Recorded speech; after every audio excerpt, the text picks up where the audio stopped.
श्री दत्त महात्म्य अध्याय 3. श्री गणेशाय नमः. श्री दत्तात्रेयाय नमः. गुरु म्हणाले, शिष्या ऐक. सतीचा प्रश्न ऐकून अनसूयेने एकदा देवांकडे पाहिले व ती सतीला म्हणाली, हे देव तुझ्याकडे आले आहेत. सूर्योदय व्हावा असा त्यांचा हेतू आहे, म्हणून तशी विनवणी करतायत.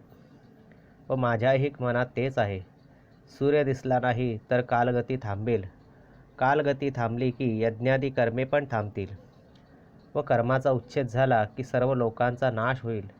त्याला वेळ लागणार नाही. तेव्हा हे साध्वी, असा अनर्थ कशाला करायचा? व्यर्थ हट्ट करू नकोस. परार्थ देहही गेला तरी हरकत नाही. सती म्हणाली, अनसूये ऐक. तू मला काय विवेक सांगतेस? यामुळे मजवर महादुःख ओढवेल आणि फार शोक करावा लागेल. मांडव्याचा शाप मोठा दारुण. माझा पती माझा केवळ प्राण आहे. सूर्योदय होताच तो मरण पावेल. हे फार कठीण आहे. तुला माहीत आहे का? अनसूया म्हणाली, अगं, तू खंत करू नकोस. तुझा पती जरी मरण पावला तरी मी त्याला लगेच जिवंत करीन. तुझा पती निरोगी होऊन उठेल. ऐक, मनात दुःख आणू नकोस. मी तुला त्रिवार वचन देते. असे अनसूयेचे वचन ऐकून सतीने ते मान्य केले. ठीक आहे असे म्हणून तिने सूर्याला नमस्कार केला. जय सूर्या, तू तेजोराशी, तू समर्थ असून मर्यादा ओलांडून जात नाहीस. मर्यादा पाळतोस. विश्वाचा कर्ता असून तू माझे वचन पाळलेस. मी माझे वाक्य परत घेते. तू आता लवकर उदयाला ये. तिने असे म्हणतात सूर्य लगेच उगवला. जिच्या वचनाने तो लपून राहिला होता तोच सूर्य तिच्या वचनाने पुन्हा उदयाला आला व त्याने त्रिभुवनाला सुखी केले. दीर्घकाळ प्रवास करून आपला पती घरी परत आल्यावर पत्नी ज्याप्रमाणे प्रसन्न होते त्याप्रमाणे कमलिनीसुद्धा प्रसन्न झाल्या. सूर्य उगवताच त्याने 2 कार्ये केली. त्याने अंधकाराचा तर नाश केला, त्याचबरोबर त्या ब्राह्मणाचे प्राणही शोषण केले. सतीचे मुख म्लान झाले. तेव्हा अनसूया म्हणाले, भिवू नको, सावधान हो, माझे वचन आठव. जर का मी अनन्य भक्तीने पतिसेवेत देह झिजवला असेल, काया वाचा व मन यांनी माझ्या पतीची धर्माने सेवा केली असेल, पतीहून दुसरे कोणतेही दैवत मी स्वप्नातही मानले नसेल आणि माझ्याकडून नेहमी जर का साध्वी धर्माचे पालन यथार्थ झाले असेल, तर त्या धर्माचरणाच्या अंशाने या ब्राह्मणाला पुन्हा संजीवन मिळो. हा निरोगी होऊन उठो व 100 वर्षे जगो. त्याचे मन अन्यत्र कोठेही गेले असेल तर ते तेथून परत फिरो, असे याला पुन्हा उज्जीवन मिळो. अनसूया याप्रमाणे बोलताच तो विप्र उठून बसला, जिवंत झाला व स्वतःहून बोलू लागला. त्याची पत्नी हर्ष पावली. त्याचे शरीर अंतःकरण पूर्ण बदललेले होते. तो देवासमान तेजस्वी दिसू लागला. सर्वांना आनंद झाला. देवांनी तिथेच पुष्पवर्षाव त्या पतिपत्नींवर केला. सर्व देवांनी अनसूयेला व त्या दंपतीला वंदन केले. स्वर्गात अप्सरा नृत्य करू लागल्या. गंधर्व प्रेमाने गाऊ लागले व अनसूयेचे स्तोत्र म्हणून तिची कीर्ती गाऊ लागले. जय जय सतीवर्ये, जय जय वेदगे, जय जय अत्रिभार्ये, जय जय नशविद्ये, भर्तृसेवा सुचर्ये, जय जय कृतकार्ये. अशा प्रकारे ते स्तोत्र गाऊ लागले. देव अनसूयेला म्हणाले, तू विश्वाचे प्राण वाचवलेस, अघटित कार्य केलेस आणि आम्हाला सुयश दिलेस. आम्ही प्रसन्न झालो आहोत. तू वरदान माग. तेव्हा अनसूया म्हणाली, मी कसला वर मागून घेणार? मी तर स्वधर्माचे आचरण करताना कृतार्थ झालेले आहे. जर तुम्ही वर देणारच असाल तर हेच मागते, मला पतीचा सहवास नित्य मिळावा. ब्रह्मा, विष्णू व त्र्यंबक हे माझे पुत्र म्हणून जन्माला यावेत. यापेक्षा अन्य काही इच्छा नाही. इह परत्र माझे अन्य कोठेही मन जात नाही. देव म्हणाले, तथास्तु. आम्ही हाच वर दिला. विधी, हरी व हर तुझे पुत्र होऊन जगाचा उद्धार करतील. अनसूये, हाच निर्धार मनी धर. असा वर देऊन व अनसूयेची आज्ञा घेऊन देव परत स्वर्गामध्ये गेले. अत्रींबरोबर सती अनसूया स्वतःच्या आश्रमाला परत गेली. ज्या राजाने चुकून मांडव ऋषीला सुळावर चढवले होते त्याला ओळखून सुळावरून खाली उतरवले व शांत वचनांनी त्याची क्षमा मागितली. तेव्हा मांडव्य ऋषी स्वतः यमाकडे गेला. तो यमाला म्हणाला, राजा, दिक्पालाच्याच अंशाने व सामर्थ्याने राजसत्ता प्राप्त करतो. जी शिक्षा राजा देतो ती दिक्पालांनी दिलेली असते. राजा निमित्त मात्र असतो. तू मला सुळावर का चढवलेस? लवकर सांग. यम म्हणाला, त्याला कारण आहे. तू लहान कुमार वयाचा असताना एका काट्याने पक्षाला टोचले होतेस. त्या पापाचे फल म्हणून तुला अटळ असे शूलारोहण प्राप्त झाले. तेव्हा मांडव्य म्हणाला, हा तर तुझा अविवेक झाला. जर लहान अज्ञ मुलगा काही वाईट कर्म करील तर त्याचे पाप त्याच्या पित्याला लागले पाहिजे. धर्मा, हा तर तुझा अधर्मच झाला. तू दासीच्या पोटी जन्म घेशील, असा मी तुला शाप देतो. मग पुढे यमाने विदुराचा जन्म घेतला. त्या काळापुरता यमाचा अधिकार आर्यमन याने चालविला. असो, हे शिष्या, आता पुढे ऐक. ब्रह्मा, विष्णू व शिव यांनी देवांचे वरदान मान्य करून अनसूयेच्या ठिकाणी ते गर्भरूपाने राहिले. ज्याच्या स्मरणानेच संसाराचे पाश तुटतात त्याला कसला गर्भवास. पण ते अजन्मा असूनही या लोकात भक्तांच्या अधीन आपण कसे आहोत ती लीलाच दाखवतात. अनसूयेला गरोदरपणीचे डोहाळे लागले. ती उत्तम ज्ञानाच्या गोष्टी बोलू लागली. अशा प्रकारे 9 महिने पूर्ण झाले. अत्रि ऋषींनी गर्भोचित संस्कार केले.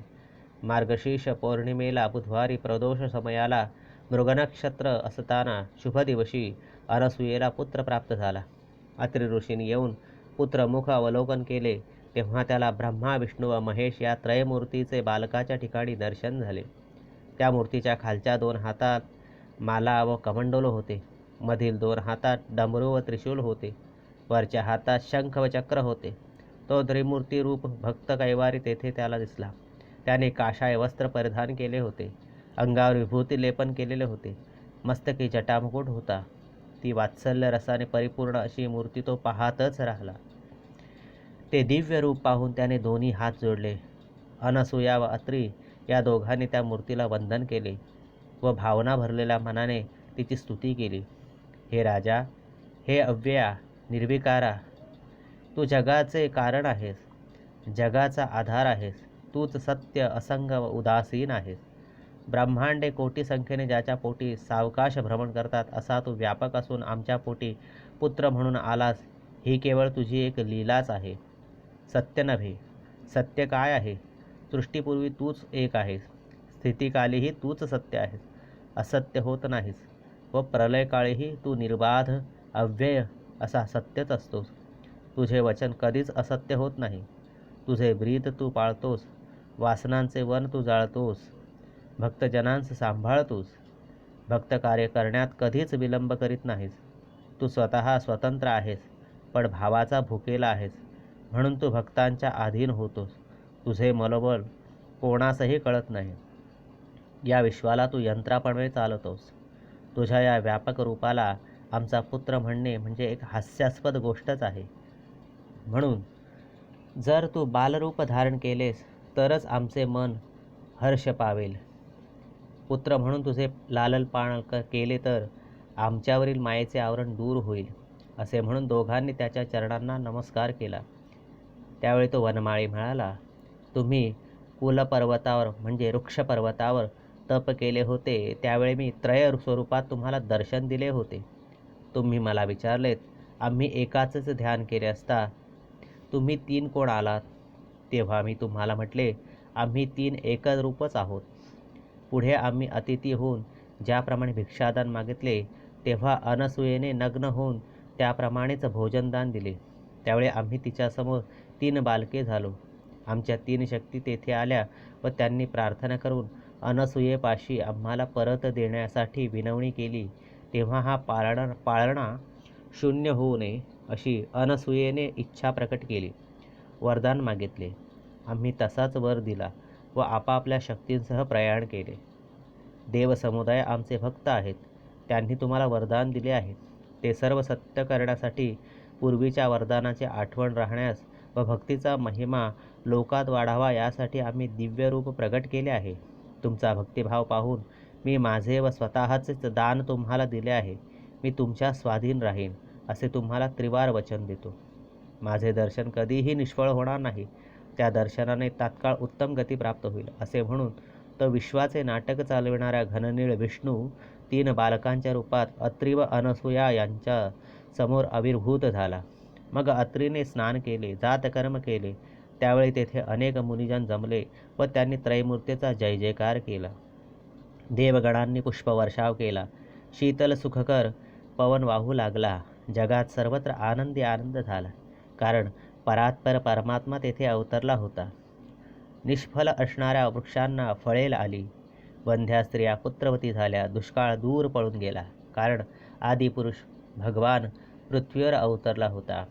धन्य ती पतिव्रता अनसूया. ती ब्रह्मदेव, विष्णू व शंकर यांची माता झाली. तिचे स्तनपान करून त्या तिन्ही देवांना तृप्ती लाभली. जेव्हा अजन्मा जन्माला आल्यानंतर 12वा दिवस उगवला, तेव्हा बालकांचे नामकरण करून अत्रीने त्यांना नामे दिली. ज्याने आत्मदान केले त्याला दत्त हे नाव दिले. सर्वांना आल्हाद देतो म्हणून ब्रह्मदेवाला चंद्र हे नाव दिले. रुद्राला दुर्वास असे नाव दिले व नंतर अनसूयाने आनंदाने पाळणा बांधून ती स्वच्छंदाने बाळाला निजवून अंगाई गीत गाऊ लागली. जे सृजन पालन करतात व संहार करतात त्या भगवंतांना ती सती अनसूया पाळण्यात निजवून स्वतःच्या हातांनी त्या पाळण्याला वारंवार झोके देऊ लागली. पहा, भक्तीचे केवढे सामर्थ्य असते पहा. जे त्रैलोक्याचे पालन करते आहेत त्यांना भूक लागली व ते अनसूयेपुढे रडू लागले. ती भावनेची भूक होती. 2 बालकांना तिने दोन्ही स्तनांशी लावले, तेव्हा तिसरे बालक रडू लागले. तेव्हा त्याला अनसूयेने आपल्या अमृतदृष्टीनेच तृप्त केले. ज्याला कितीही यज्ञयाग केले तरी तृप्ती झालीसे असे वाटत नाही, त्याला सतीचे स्तनपान करताच समाधानाची ढेकर आली. जे काही ऐहिक भोग मिळतात ते भोग हे भक्तीचे फलच नसते. सायुज्य मुक्ती मिळाली तरी तेही भक्तीचे अवांतर फळच असते. निस्सीम प्रेम हेच जर भक्तीचे फळ असेल तर त्या परमेश्वराला बालरूपात लालन पालन करण्याचे काय फळ असेल? तर त्यामुळे पितृकुळाचा उद्धार होईल असे म्हणावे तर तेही बोलणे व्यर्थ आहे. पितामह ब्रह्मदेव हा अत्रीचा पिता. तोच जिथे अत्रीचा पुत्र झाला होता तिथे पूर्वजांचे कुळ ते वेगळे काय राहिले?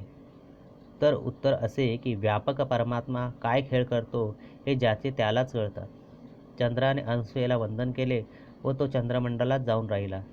तो औषधींना संजीवन देतो. पृथ्वीवर अशा प्रकारे त्याची संतती वाढते. दुर्वास ऋषी दुर्दम्य तपशक्तीनिशी स्वच्छंदे जगात हिंडतात व जे दुष्ट असतात त्यांना सन्मार्गावर आणतात. अशा प्रकारे दोघेही पुत्र निघून जाताच अनसूयेने दुःखी चित्ताचे तेव्हाच दत्त तिच्यासमोर प्रगट होऊन म्हणाला, माते, पूर्वीचा वृत्तांत आठव बरे. जेव्हा ती पूर्ववत आठवले तेव्हा ती समोर त्रिरूप मूर्तींना दत्तांना पाहून व तेच विश्वरूप झालेले पाहून चकित झाले. तेवढ्यात दत्ताने बालरूप घेतले व आपल्या योगमायेचा प्रभाव पाडून अनसूयेला मोहित केले व तो तिच्या अंगावर पहुडला व स्तनपान करू लागला. त्याच्या सर्व कामना पूर्ण झालेल्या असूनही त्याने योगमायेने बालभाव करून कौतुकाने क्रीडा केली.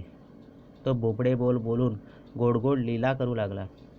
जो परमेश्वर मुक्या माणसाला बोलायला लावतो त्याचीच ही लीला होती.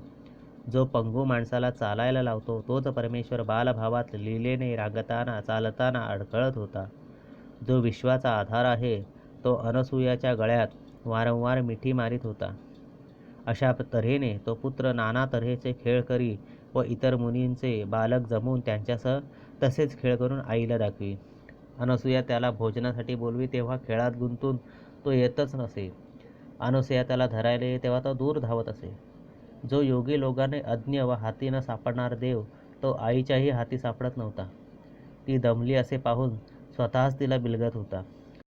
त्याच्या ठाई ब्रह्मांडे सामावले आहेत त्याला आई कडेवर घेई. त्याला स्नान घाली आश्रमात जरा खाली सोडला की अंगाला तो माती माखून येई. नाना लीला दाखवून तो माता पित्याला आनंद देत होता. जो असंग व एकटा आहे तो लोकांना आपण भक्तांचे किती अंकित आहोत तेच जणू दाखवित होता. जो सर्व शास्त्रांचा निर्माता त्या भगवंताला जेव्हा 8 वर्षे झाली तेव्हा पित्याने त्याची मुंज केली आणि त्याला विद्याबोध दिला. तो दत्त असा होता की त्याच्या चरणी सर्व योगी नत बसतात. व्रतबंध झाल्यावर तो लंगोटी सोडून देई. स्मशानात जाऊन नग्न बसे. नासाग्रे दृष्टी लावून ध्यानात निमग्न होई. त्या बटूचे दर्शन घेताच साध्यदेव, पिंगल व नाग त्याला अनेक योगविषयक प्रश्न विचारू लागले. त्यांना सन्मार्गाचा उपदेश करून दत्तांनी त्यांना योगासह सर्व आत्मज्ञान दिले व त्या वेळेपासून दत्ताची ख्याती सर्वत्र पसरली. तो दुष्टांना शासन करणारा आहे, सज्जनांचे पालन करणारा आहे, योग मार्गाचा प्रवर्तक आहे हे जाणून जिज्ञासू मुनिबालक त्याच्याकडे ज्ञानासाठी येऊ लागले. त्यावेळी तो विश्वचालक परमेश्वर काय करी त्यांची परीक्षा घेण्यासाठी त्यांच्या देखत तो पाण्यात खोल बुडी मारी. तेव्हा सर्व मंडळी घाबरून पळून जात. पण हा खेळ आहे हे ओळखणारी काही मुले तेथेच टिकून राहिली. तेव्हा त्यांच्या धैर्याची कसोटी घेण्यासाठी श्री दत्त काय करीत असत ते पहा. भलताच खेळ तो सुरू करी. एक नग्न स्त्री बरोबर घेऊन दत्त नदी तीरावर येऊन स्वतः नग्न होऊन तिच्याबरोबर खेळ खेळू लागले. जी आदिमाया त्या परमेश्वराचीच निजशक्ती होती व स्वतःच जिचा विषय होता, ती त्याच्या मांडीवर बसून वाद्य वाजून व गाऊन त्याचे मनोरंजन करीत असे. तिला पेय देऊन तो तिचे उष्टे पेय पित असे. तिला आपण चरवण केलेला घास देत असे. हे पाहून सर्व बालक पळून जात. जे तेजस्वी लोक असतात त्यांना कोणत्याही कर्माचा दोष लागत नसतो. हे ओळखून जे उरले ते योग्य आहेत असे पाहून त्याने त्यांना विशेष योगाचे ज्ञान दिले. ईश्वर अशा प्रकारे साहसाने धर्माच्या विरुद्ध वर्तन करून दाखवित असतो. अग्नीप्रमाणे त्याला सतत निर्दोषत्व होते. ऐश्वर्य व सामर्थ्य नसताना जो मूर्ख एवढ्याच कृत्याचे अनुकरण करतो तो विलंब न लागता नष्टच होतो. कर्माची गती फार दारुण होते. शंकर सामान्य धर्माच्या विपरीत वागतो. तोच गुण घेऊन जर लोक वागतील तर शंकराने कालकूट विष जिरवले, पण पामर माणूस ज्याला जरी शिवला तरी मरेल. ईश्वर स्वतः आणि त्रिगुणातीत योगी यांचे स्थान वेदांच्याही पलीकडचे आहे. धर्म व अधर्म यांच्या पलीकडचे आहे. वायू जसा निर्दोषच राहतो तसे ते निर्दोषच राहतात. त्यांच्याप्रमाणे आपला प्रवास आचरण करू नये. त्यांनी जो उपदेश दिलेला असतो तो मात्र पाळावा. दोन्हींपैकी जे योग्य असेल, धर्माला धरून असेल, तेच आचरणात आणावे. त्या श्रुती अतीत महान योग्यांनी जी सत्कर्मे केलेली असतील तीच आपण आचरावीत, अशी वेदांची शिकवण आहे. त्यांच्या बरोबरीस सूर्यही येत नाही. मग वीर्यहीन बिचारा मानव त्यांची बरोबरी कसा करू शकेल? अहो, देहाने ज्ञानी व अज्ञानी सारखा दिसला तरी त्यांची तुलना होऊ शकते का? हे चतुर लोकांनी जाणावे. कुतर्क करीत बसलेला तो मूर्खच आहे. असो, गुरु दत्तात्रयांचे विचित्र वागणे पाहूनही कार्तवीर्य अर्जुन त्यांच्याजवळ टिकला, म्हणून त्याला खऱ्या योगाचे ज्ञान लाभले. इति श्री वासुदेवानंद सरस्वती विरचित श्री दत्त महात्म्य अध्याय 3 समाप्त. श्री गुरु दत्तात्रेयार्पणमस्तु. शुभम भवतु.